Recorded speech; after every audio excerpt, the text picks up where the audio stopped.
lampu mulu nih, Bi. Ya sabar dong Mi, senternya Mi cari mana? Nih, senternya.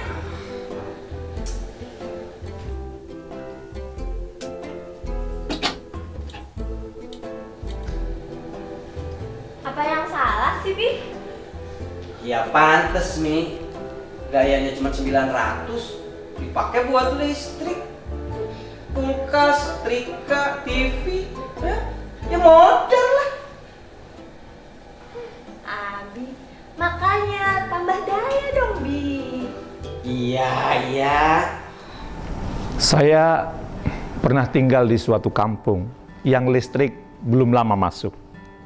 Begitu listrik datang, Anda tahu sebagian warga tentu memasangnya. Dan biasanya berapa wattnya? 450 watt. Hari pertama listrik nyala, semua warga kampung senang. Hore, rumahku terang. Hore, rumahku benderang. Hore, sekarang malam seperti siang. Minggu kedua, rumah tangga kemudian karena sudah merasa punya listrik, akhirnya membeli televisi. Belum ada masalah. Minggu ketiga, mereka kemudian, aduh ini kayaknya sudah saatnya deh kita punya mesin cuci. Dan akhirnya mereka membeli mesin cuci. Belum terlalu masalah. Dan kemudian mulai minggu-minggu berikutnya, sang ibu protes kepada sang suami. Pak, ini supaya masakan gak mudah basi Pak. Cocok juga nih kalau dikasih kulkas Pak. Dan akhirnya beli kulkas. Dan akhirnya juga protes, Pak selama ini capek Pak, masak pakai kayu. Sekarang kita perlu magic jar Pak.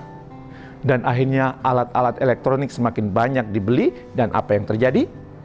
Listrik di rumah itu akhirnya sering mati. Kenapa? Tidak kuat mengangkat beban yang diembannya.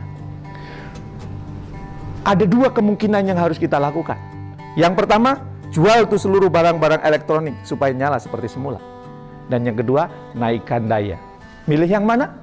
Saya yakin sebagian besar orang Indonesia pasti memilih menaikkan daya. Begitu juga dalam kehidupan. Setiap tahun kebutuhan kita meningkat. Tahun ini dengan tahun lalu kebutuhan kita sudah berbeda. Gaji tahun ini walaupun mungkin meningkat, tapi kok kelihatannya kebutuhannya tidak cukup. Mengapa?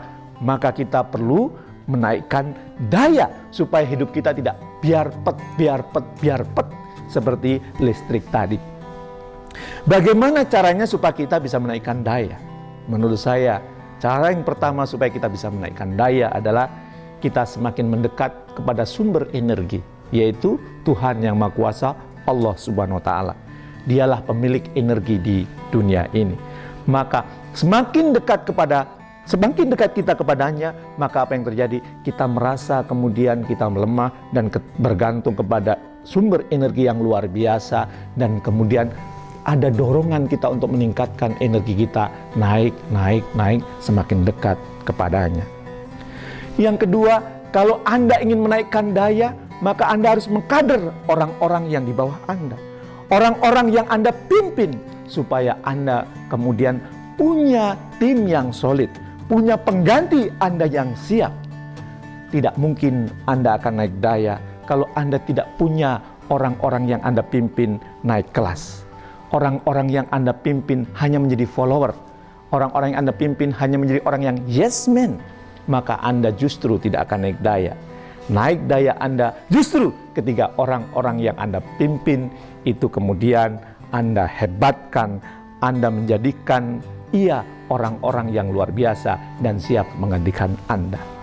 Dan yang ketiga, kalau Anda ingin naik kelas, maka tingkatkan pergaulan Anda. Tingkatkan bertemu dengan kingpin-kingpin di sekitar Anda. Apa itu kingpin? Orang yang berpengaruh, pengambil keputusan, dan orang-orang yang peduli dengan nasib bangsa ini, dengan nasib perusahaan, dengan nasib banyak orang. Meningkatkan tingkat pergaulan akan menjadikan Anda naik kelas dibandingkan sebelumnya.